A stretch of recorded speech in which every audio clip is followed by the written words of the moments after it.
मैं सेनापति की पत्नी हूँ। मेरा नाम शारदा है। एक हमारी छोटी ननद है जिसका नाम सुधा है। वो पढ़ने लिखने में बहुत तेज है। रोज कहीं न कहीं जाती थी तो मुझसे बता के जाती थी, लेकिन पता नहीं आज सुबह ही कहाँ गई है, मुझसे कुछ बताई नहीं। मैं उसे ननद नहीं बल्कि अपनी बेटी समझती हूँ। मैंने उसे माँ का प्यार दिया है। पता नहीं वो कहाँ गई है, चिंता लगी हुई है। आज हमारे पति जी का फोन भी आया, बोले 12 बजे तक बंगले पे आ जाऊंगा, लेकिन अभी तक वो भी नहीं आए। न जाने क्या बात है। कोई बात नहीं, इंतजार करेंगे उनका।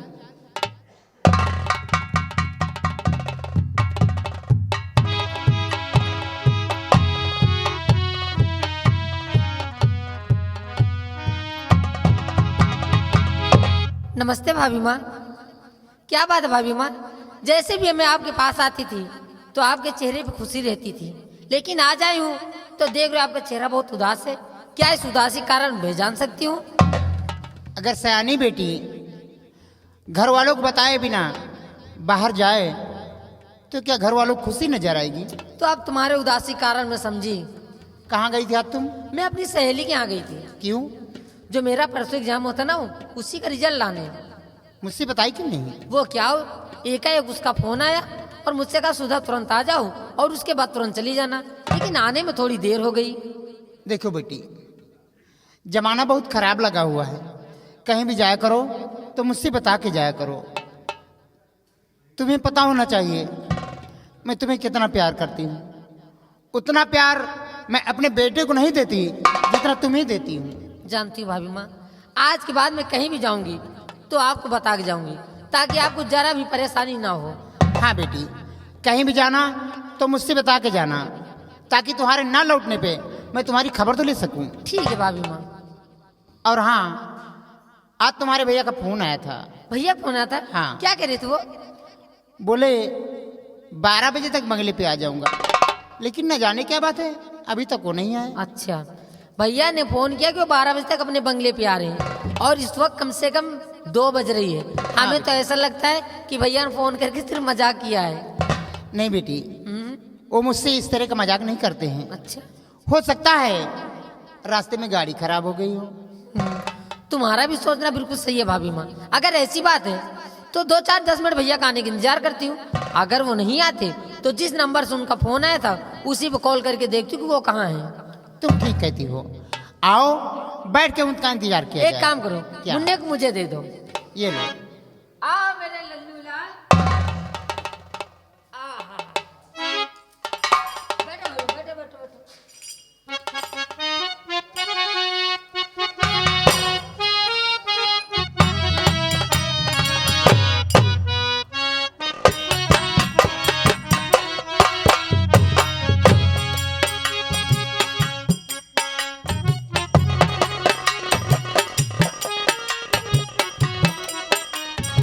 नमस्ते भैया।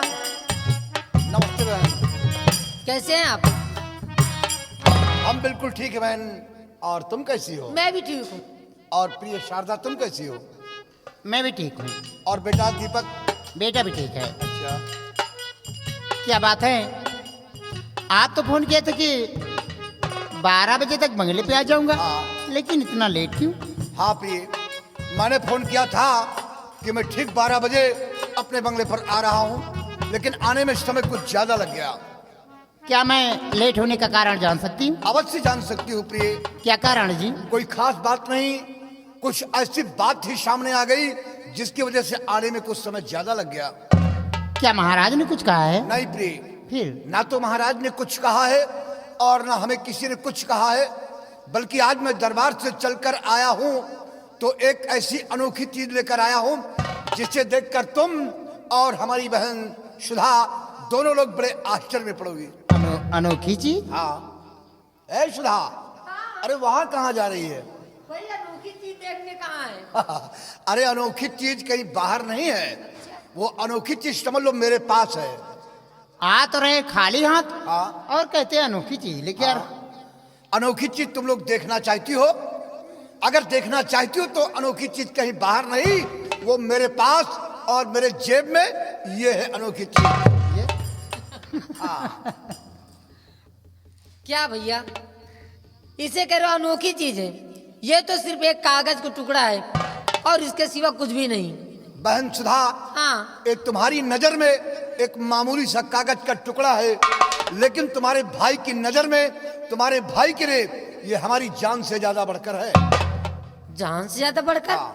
आखिर भैया इस कागज के टुकड़े में ऐसी कौन सी खासियत है हाँ। जो आप कह रहे हैं कि हमारी जान से ज्यादा बढ़कर है? सुधा, हाँ, इसमें क्या खासियत है इसके बारे में मैं किसी से कुछ नहीं बतलाऊंगा। केवल इसको मुझे कहाँ रखना है सिर्फ इतना मैं बतलाऊंगा। बतलाइए जरा कि इसे कहाँ रखना है मुझे। अगर जानना चाहती हो हाँ। तो जरूर बतलाएंगे कि मुझे इसे कहाँ छुपा कर रखना है। हाँ तो बतलाइए।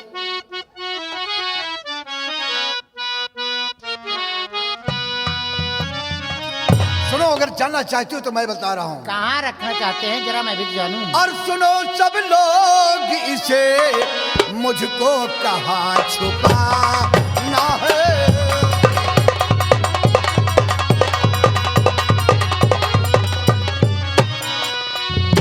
सुनो सब लोग इसे मुझको कहाँ छुपाना है।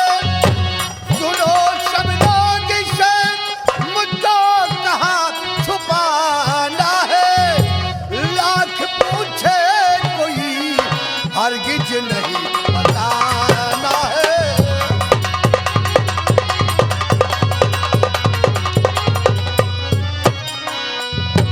पड़ी ताबीज जो मुन्ने के गले में अपने, पड़ी ताबीज जो मुन्ने के गले में अपने, इसी में रखी तू इसे जाने नहीं जमाना है। इसी में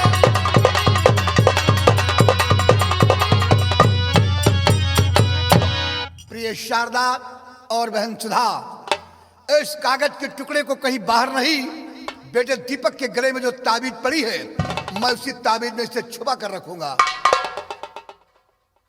आखिर इस कागज के टुकड़े में कौन सी ऐसी खास बात है जो आप बतलाना नहीं चाहते और कहते हैं मुन्ने की ताबीज में रखूंगा?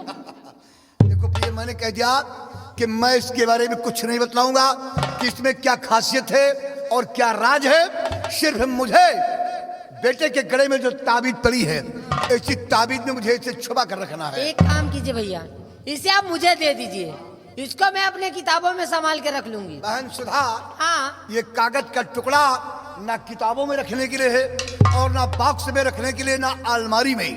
इसे रखूंगा तो बेटे के गले में जो ताबीज पड़ी है इसी ताबीज में छुपा कर रखूंगा। आखिर इसमें क्या खासियत ऐसी है जो कह रहे मुन्ने गले में जो ताबीज पड़ी है आप उसमें रखना चाहते हैं? मैंने कह दिया कुछ नहीं बताएंगे। देखिए, आप जब तक बतलाएंगे नहीं, जब तक आप बतलाएंगे नहीं तब तक मैं ताबीज में रखने भी नहीं दूंगी। अच्छा, क्या जानना चाहती हो मुझसे?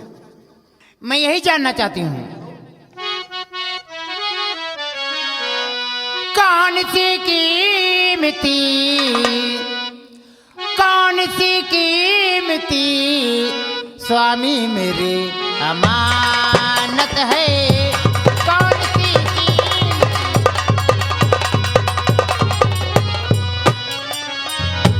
कौन सी कीमती स्वामी मेरे अमानत है।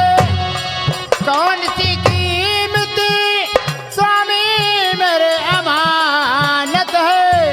लेके दरबार से, लेके दरबार से आए जो अचानक है। लेके दरबार से, देखने में तो ये कागज का टुकड़ा लगता है। देखने में तो ये कागज का टुकड़ा लगता है। आप दीजिए बता, आप दीजिए बता, पत्नी करे इबादत है।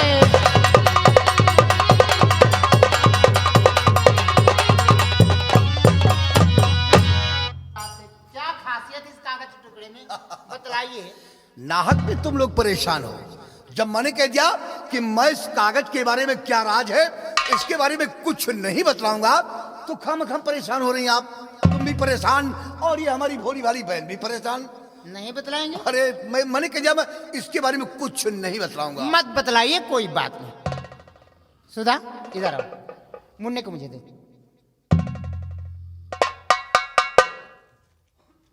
और मेरी बात ध्यान से ध्यान देकर सुन मेरी बात। अपने भैया से जिद करके पूछ कि इस कागज के टुकड़े में कौन सी ऐसी खास बात है जो बतलाना नहीं चाहते और ताबीज में रखना चाहते हैं। किसी भी तरह तुझे पता लगाना है। आप बिल्कुल कैसे ठीक कहती हैं। कैसे भी हो, पूछ क्या बात है। हाँ, जानना भी जरूरी है कि आखिर इस टुकड़े में ऐसी कौन सी खास बात है। हाँ, और जब तक बताएंगे नहीं तब तक मुन्ने गले में जो ताबीज पड़ी मैं रखने भी नहीं दूंगी। किसी भी तरह बेटी तुझे पता लगाना है। भैया अच्छी एक बात बताइए, बचपन से लेके आज तक कभी मुझसे छोटी छोटी बात भी नहीं छिपाई, और आज इस कागज के टुकड़े के राज को जो हमसे छुपा रहे हैं, क्या हमसे बढ़ के कागज का टुकड़ा है? मेरी गुड़िया, हाँ मेरी प्यारी प्यारी बहन, नाहक में परेशान हो रही हो। मैं भैया परेशान नहीं हो और रही। फिर फिजूल बातों से तुम्हें फायदा क्या मिलना है? मैं तुम्हारा भैया हूँ, तुम्हें हर प्यार देता हूँ, हाँ। हर खुशियाँ देता हूँ। तुम नाहक में एक कागज की सच्चाई जानने के लिए परेशान हो। मैं जानना चाहे तो थोड़ा सी मेरी खासियत आखिर क्या है? देखो बहन, जब मैंने कह दिया कि मैं इसके बारे में कुछ नहीं बतलाऊंगा, तो नाहक में मत परेशान हुई। प्लीज भैया बता दीजिए ना। मैंने कह दिया मैं कुछ नहीं बताऊंगा। मेरे प्यारे भैया, मेरी भोली बहन, मेरी गुड़िया, नाहक में तू जिद कर रही, परेशान हो रही। जब तेरा भाई कह दिया कि नहीं मैं कहूँ बतलाऊंगा, तो नहीं बतलाऊंगा। मेरे अच्छे भैया, मेरे प्यारे भैया, कुछ भी कहो बहन, मुझे बता दीजिए। मैं नहीं बतलाऊंगा। आपको मेरी कसम। सुधा, इतनी आसानी से तुमने अपने बड़े भाई को अपनी सौगंध दे दिया, जबकि अच्छी तरह जानती हो कि तुम्हारा भाई तुम्हें अपने प्राणों से ज्यादा मानता है। मैं तुम्हें अपने आंखों की ज्योति समझता हूं, अपने भोले भाले बेटे दीपक से ज्यादा प्यार मैं तुम्हें देता हूं बहन। और ये कागज की सच्चाई जानने के लिए तुमने अपने भाई को अपनी सौगंध दे दिया। अब तो तुम्हारा भाई मजबूर हो गया, क्योंकि बहन ने सौगंध दे दिया। अगर मैं नहीं बतलाता तो हमारी बहन ने मुझे कसम दिया है। बतलाइए। इसलिए मैं बतला रहा हूं, सुनिए बहन। और जिद करती हो बहन तो तुम्हें बताता हूं,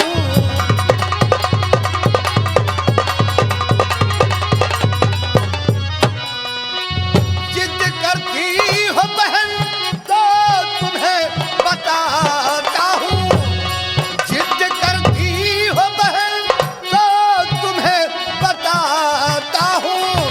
पूरे परिवार को यह राज मैं सुनाता हूं।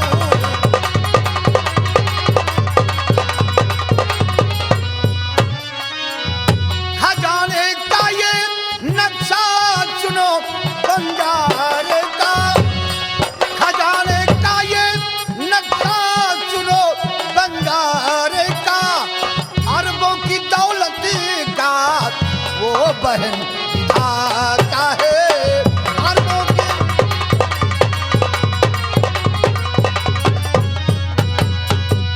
बहन सुधा और प्रिय शारदा, इसी मुल्क में रहने वाला एक बंसू नाम का बंजारा, जिसके पास अरबों की दौलत है, और अरबों की दौलत को कहीं बाहर नहीं, बैंक में नहीं है। अरबों की दौलत, हीरे मोती सोने चांदी जवाहरात, वो दौलत इसी मुल्क बंगाल के खंडहरों में जमीन के नीचे रखा है।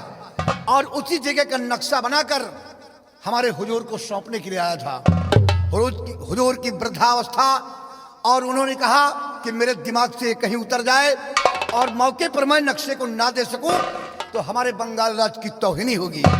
इसलिए महाराज ने मुझे वफादार समझकर उसी खजाने का नक्शा ये मेरे हाथों में दिलवा दिया है। ये बंजारे के खजाने का नक्शा है। जैसे अभी अभी आपने बताया कि बंसू बंजारे के खजाने का नक्शा है, जिसके पास अरबों की संपत्ति है।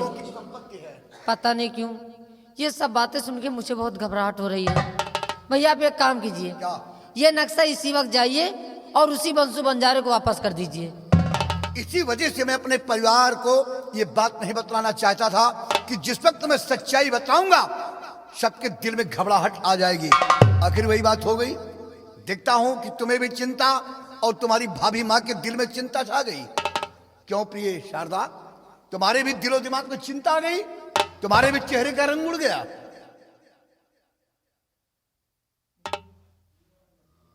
चिंता होने वाली बात ही है। मैंने समाचारों में सुना है और लोगों के मुंह से भी सुना है कि जो बंजारे का खजाना होता है वो अनमोल खजाना होता है। यह अनमोल खजाना है, ये बात सत्य है। और उसी खजाने की वजह से बंजारे के हजारों दुश्मन भी होते हैं। ये भी बात सत्य है। उसने बताया है कि हमारे हजारों दुश्मन इस बंगाल से लेकर हमारे वतन तक हैं। अगर उसके किसी भी दुश्मन को खबर लग गई कि नक्शा हमारे यहाँ है तो वो हमारे बंगले तक आ सकता है। प्रिय शारदा, जिस वक्त वो बंजारा शाही दरबार में गया वहां कोई नहीं था। क्या आप अकेले थे? नहीं, मैं अकेला नहीं था। महाराज थे, महामंत्री जी थे और दोनों सिपाही, इसके अलावा बाहरी कोई व्यक्ति नहीं था। इतने लोग थे और आप कहते कोई था ही नहीं। ये दरबार के जो भी कर्मचारी हैं सब वफादार हैं, कोई मेरे साथ घात कर ही नहीं सकता। मेरी बात सुनिए, हर इंसान को अपने जैसा ईमानदार इंसान मत समझिए। दौलत ऐसी चीज होती है कि अच्छे अच्छों का दिमाग भ्रष्ट कर देती है। किसका दिमाग कितनी समय बदल जाए ये कोई नहीं जानता। आप मेरी बात मानिए तो इस नक्शे को उसी बंजारे को वापस करके आइए। नाहक में परेशान हो रही हो और नाहक में फर्जी अपने दिमाग पे टेंशन ला रही हो। कहने का मतलब, इस नक्शे को मैंने अपने हाथ में संभाला था तो उस वक्त मैंने भगवान की कसम खाया था कि इस नक्शे को मैं संभाल कर रखूंगा और जब भी तुम लौट कर आओगे इस नक्शे को साकुशल तुम्हारे हाथों में दूंगा। अब वो बंसु पता नहीं कहां चला गया हो, उसका कोई ऑर्डर मेरे पास नहीं है। चला गया? कोई नंबर नहीं बहन। जब भी वो अपने वतन से आएगा तब इस नक्शे को उसके हाथों में दूंगा। रही बात घबराने की, तो चिंता अपने दिल में मत लाइए। केवल एक काम करना है। क्या? मैंने तो इस नक्शे का राज तुम लोगों को समक्ष बता दिया, लेकिन इस नक्शे के बारे में भूल कर भी इस बंगाल राज्य में किसी के सामने कभी चर्चा मत करना, वरना अगर इसका राज खुल गया तो तुम्हारे पति के वर्दी में बददुमा दाग लग जाएगा। जब आप इतनी बड़ी जिम्मेदारी अपने सर पे ले ही लिए हैं तो आप मेरे पति हैं, मेरे भगवान, मेरे सब कुछ हैं। मैं इस राज को राज रहने दूंगी, कभी किसी के सामने जाहिर नहीं करूंगी। मैं अपने जीते जी आपकी वर्दी में कभी बदनुमा दाग नहीं लगने दूंगी। मैं आपके चरणों की सौगंध खा के कहती हूँ। मैं यही चाहता हूं। अब हमें तुम्हारे ऊपर यकीन, विश्वास हो गया कि तुम्हारे द्वारा इस नक्शे का राज जाहिर नहीं होगा। लेकिन सुधा जी भैया, जो इतनी आसानी से तुमने अपने भाई को अपनी सौगंध देकर इस नक्शे का राज जाहिर कर लिया, अब तुमको भी मेरी कसम खाना होगा। आपकी कसम? हाँ, कसम खाकर मुझे जुबान दो कि इस नक्शे के बारे में कभी कोई चर्चा नहीं करोगी। भैया, तो इसमें कसम खाने की कौन सी बात है? हाँ, इस नक्शा के विषय में मैं किसी के सामने कोई चर्चा नहीं करूंगी। ऐसे नहीं हम विश्वास करेंगे। अपने भाई के सर पे हाथ रखकर कसम खाओ और मुझे जुबान दो कि कभी भूल कर भी इसके बारे में कोई चर्चा भैया मैं नहीं करूंगी। ठीक है भैया, अगर मेरे कसम खाने से आपको भरोसा हो तो मैं आपकी कसम खा के कहती हूँ। क्यों नहीं बहन? भैया, और कसम खाती हूँ किसी को नहीं बताऊंगी।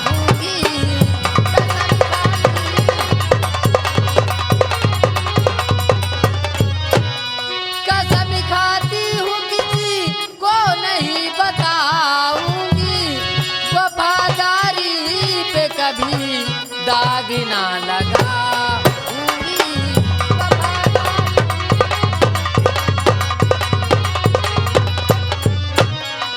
चाहे जितना कोई लालच दे करी पूछे, चाहे जितना कोई लालच दे करी पूछे, प्राण जाए मगरी भैया वचन निभाऊंगी।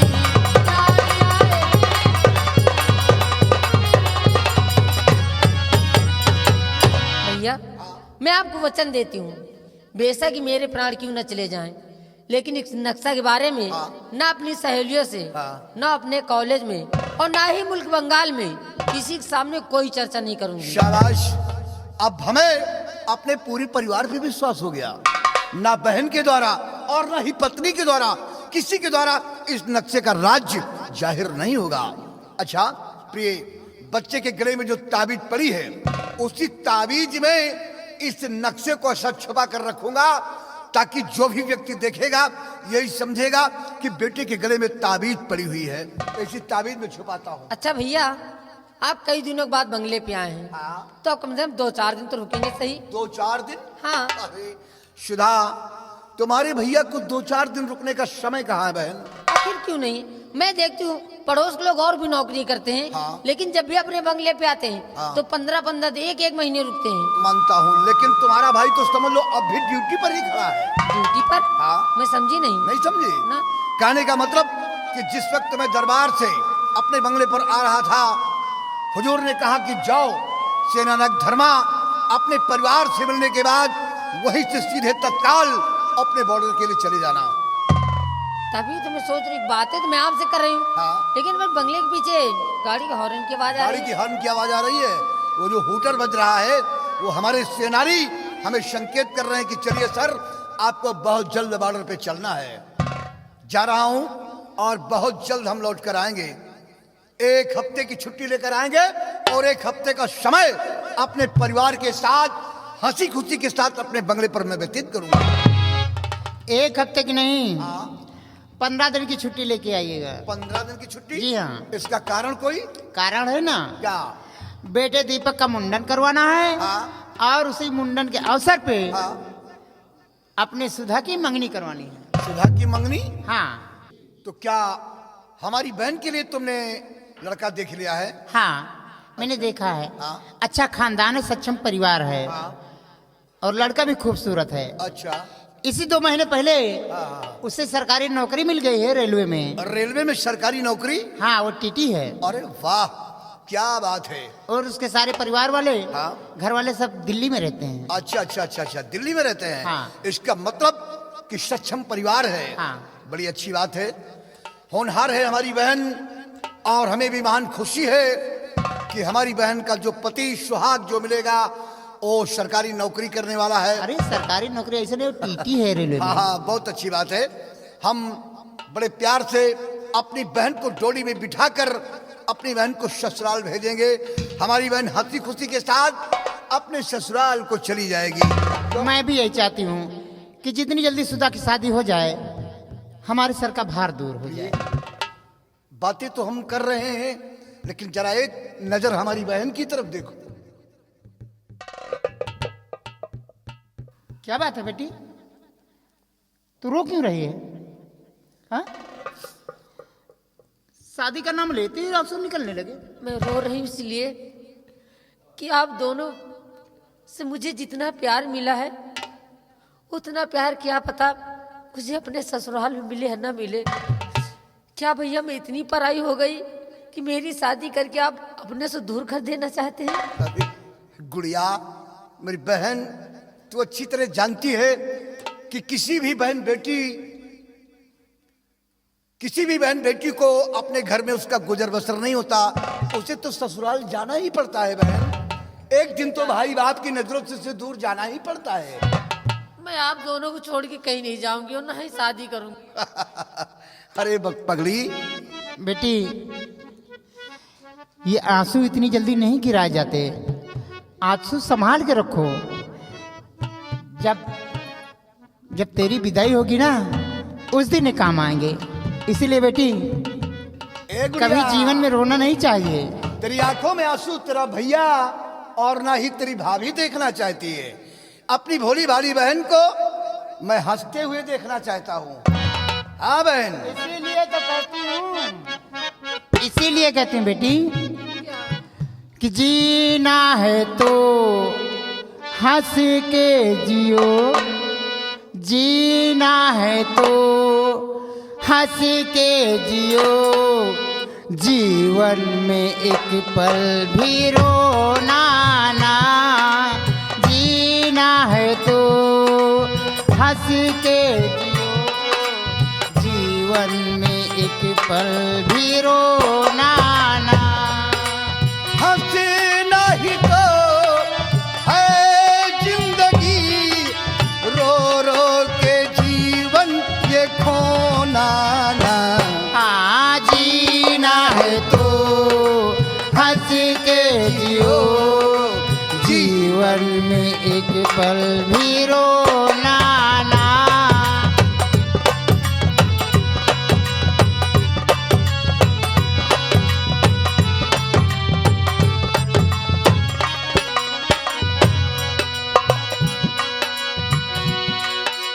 आज यहाँ जो खो गया, कल वो कहीं मिल जाएगा।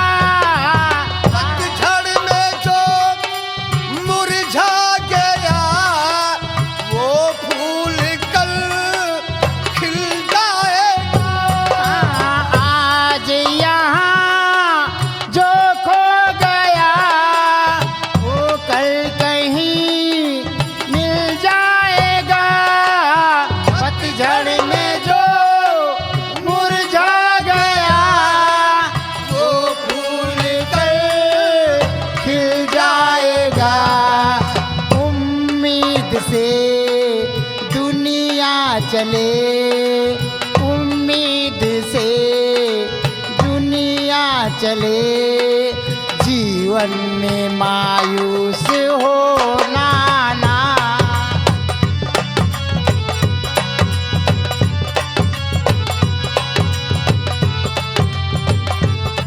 से होना ना, हंसना ही तो है जिंदगी, रो रो के जीवन ये खोना ना। जीना है तो हंस के जियो, जीवन में एक पल भी रोना ना। जीवन में एक पल भी रोना ना। जीना, हाँ रोना ना। मेरी गुड़िया, इस तरह आंसू नहीं छलकाए जाते, और वो मत। और हाँ, एक दिन तो तुम्हें ससुराल जाना पड़ेगा अपने भैया का साथ छोड़ करके, और फिर अपने पति की बाहों में ऐश की जिंदगी व्यतीत करना होगा मेरी भोली गुड़िया को। फिर हाल तभी जब तक शादी नहीं होती तो वहाँ की बात मत कीजिए। ठीक है बहन, ठीक बात है, करेंगे। मैं नहीं करूंगी शादी की बात, बिल्कुल नहीं करूंगी। जब तक रिश्ता पक्का नहीं होता तब तक हमारी बहन अपने भाभी माँ के आंचल की छांव में रहेगी और माँ की ममता बराबर मिलती रहेगी।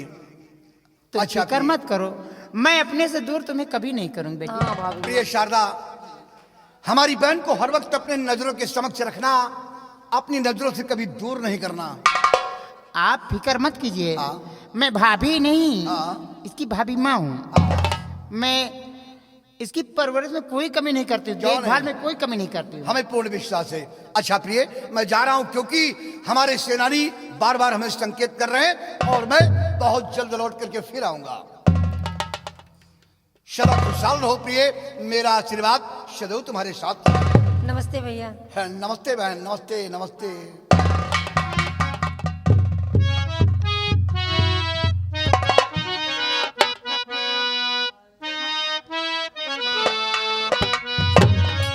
भाभी माँ, सबसे पहले चल के मुझे कुछ खाने को दो, बहुत जोरों से भूख लगी है। क्यों, सहेली क्या खाई नहीं क्या? नहीं, सहेली तो मुझसे कहा कि सुधा खाना खा के जाओ, लेकिन मैंने साफ कह दिया कि मैं खाना खाऊंगी तो अपनी भाभी माँ के हाथों से।